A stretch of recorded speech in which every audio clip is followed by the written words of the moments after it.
Hi, my name's Michael Rolfe, a digital marketing executive here at Kuzai.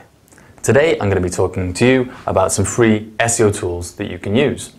If you have a business and you're looking to improve results, or if it's a new website and you want to get some SEO traffic, these tools should help you out. I'll go through the list. It's a common list of things that need to be addressed if looking at a website from an SEO perspective, and the first one is keyword research. Most people start with the Google keyword tool, which is a great place to start. You can put in a C word and it will come down with a list of alternative related terms. Alternatively, you can put in the name of a URL of your site or a competitor site and get another list of relevant terms. Some slightly newer features are the keyword grouping and the searching by category that you might be interested in. But do be aware that a lot of the number of search query result numbers are not as accurate as you might think they are. And I've seen some research that says that this could be out by a factor of 10 or more, especially with the low volume search queries. Something else that you can use to tie into this is Google Insights, which will show you graphs of the search queries over time, but they don't give you figures. So it's just for finding relations between sets of keywords. Next, once you've got some keywords and you've got them grouped, is to look at some competitive analysis. So you can look on Google and find what the chances are of you ranking compared to your competitors, how many other competitors are trying to rank for that term, and the strength of those competitor sites.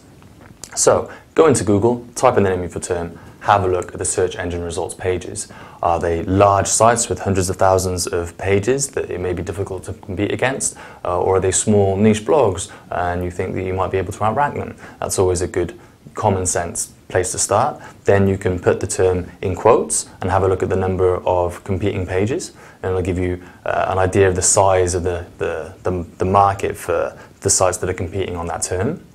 Then you can type all in anchor, colon, and then your search term, and you can find the amount of the amount of links that are linking back for this term, so you can find out if these sites are really focusing on link building campaigns to rank for these terms. And if you type in all in title, and then the search term, then you can see the number of sites that look like they might have some on-page SEO. They've optimized the title for that term, so they might again be serious competitors. A tool you can download for free is called Traffic Travis. There's a free and a paid version, so just stick with the free version, it's all you need, and that will give you a competitive analysis for if you type in a key term. It will show you the search engine result page in Google for your location, and then it will show you the number of backlinks and the on-page optimization for that site as well. So check that one out. Next up, once you've got this, is to buy a domain. If you can, try and buy a domain with the key term that you're trying to target in the domain. It is a ranking factor, although it is less of a ranking factor than it used to be. A tool you can use for that is called Domain Samurai. Next up is creating the website itself. There are lots of free CMSs and website designers and so on. One that I personally like is WordPress. It's very popular and for a good reason. Whether you're new or quite advanced, there's usually something on WordPress there for everybody, including a lot of free themes, so you can customize the look and feel of the site, as well as free plugins, so you can change the way that the site works and the functionality that it can offer. One thing I would recommend is always keep the plugins and WordPress itself as up to date as possible, because there may be some hackers who can take over your site, put in bad links, and ruin your rankings. Next up is content. The biggest tip I can give you about content tools is not to use them. The quickest way to get good content is just to write it firsthand, unique, get it done, and then you don't need to worry about it. If you're using scraping and rewriting tools, then you'll often find that you need to learn how to use the programs, which takes a long time, and then the results don't come out the way that they should do, and then you have to go back and you have to fix them all, and that's arduous. And then after it's all done, Google and the other search engines get smarter and they don't rank that content as highly as they would if you just did original content to begin with. So don't take shortcuts there. The quickest way is to write unique quality content. Next up are the graphics. For those of you who've used Photoshop before and you know it's a great tool but you can't afford it, there's a very similar version which is open source. It's called GIMP, G-I-M-P, and it's available at gimp.org. And if you don't know where all the buttons are because you're used to Photoshop, just go onto YouTube, type in a tutorial for what you'd like, so banner making tutorial, buttons, logos and so on, and you'll be able to see someone actually doing it and you can follow it step by step and you can get really professional results in a small amount of time for free.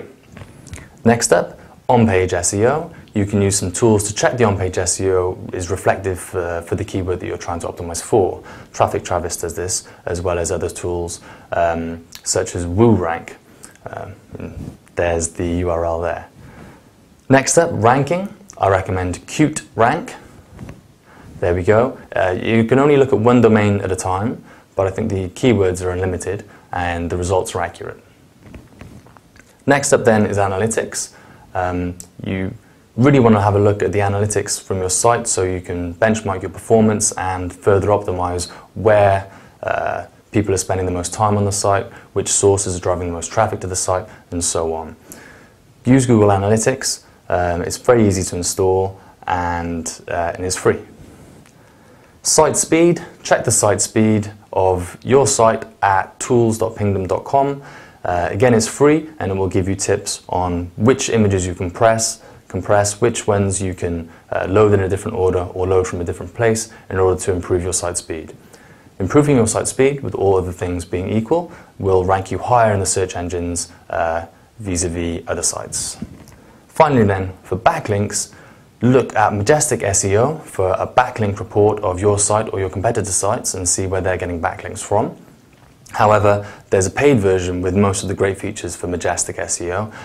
So for a free version, you can use their free version, or for a free alternative, you can use linkdiagnosis.com or Traffic Travis that we mentioned before, which will show you backlinks, the number of .edu, the number of .gov links, and you can then go to those sites, and if your competitors have links from these sites, you can probably try and get a link there as well. So it's a good place to do some link building research.